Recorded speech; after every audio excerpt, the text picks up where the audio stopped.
Травмоцентр первого уровня мы хотим открыть у себя в больнице 18 декабря 2015 года.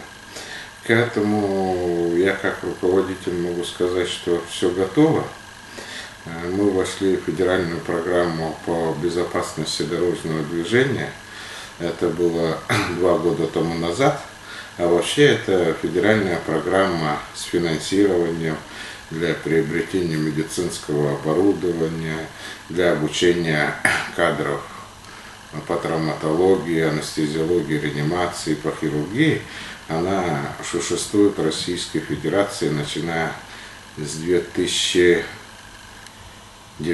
года.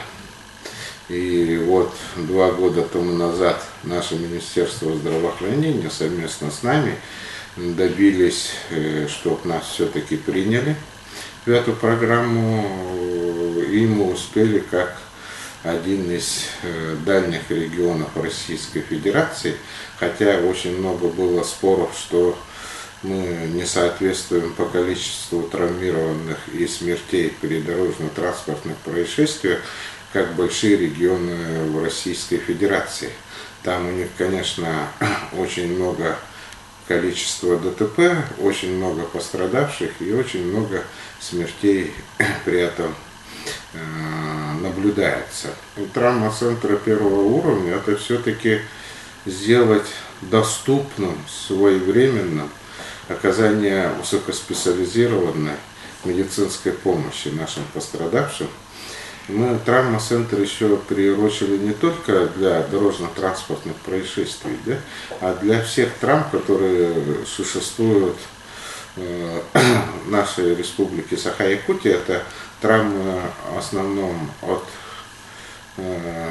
бытовая травма, да, сезонный травматизм, который у нас наблюдается, и производственный травматизм у нас, который постепенно поднимает голову. Если взять демографические показатели нашей республики Саха-Якутия, то травматизм у нас, смертность от травматизма стоит на 3-м месте. Сперва идет у нас смертность от сердечно-сосудистых заболеваний. Владимир Владимирович Путин на это очень обратил внимание. В 2015 году как раз вот истекает срок, когда должны быть улучшены показатели демографии по Российской Федерации.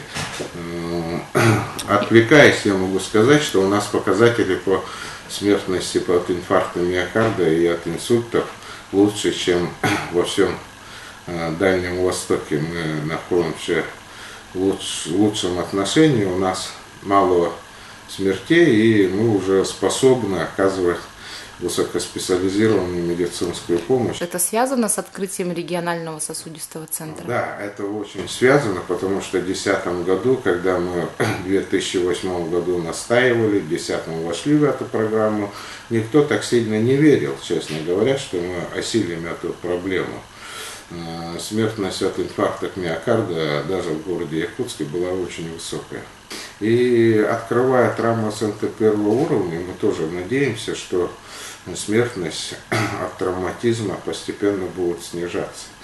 И открытие самого травмоцентра первого уровня в головном учреждении оказания экстренной медицинской помощи — это организационно-методическая работа по всей республике Саха-Якутия среди лечебно-профилактических учреждений.